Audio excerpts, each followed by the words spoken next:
Ümumiyyətlə, mən bir dənə sual verim sizə və bunu yadda saxlayın da, bu sualın və cavabı. Şeytan bizim dinimizlə niyə müxalifdir? Dinimizlə niyə düşməndir? Çünki şeytan bizim düşmənimizdir.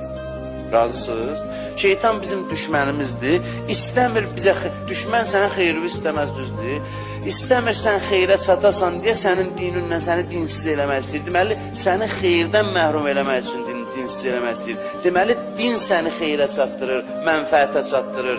Şeytan sənə zərər vurmaq üçün dini və hədəf alır. Biz elə bilirik ki, şeytan bizimlə yox, dinimizlə düşməndir. Yox, İnnehu lekum aduvvun mubin.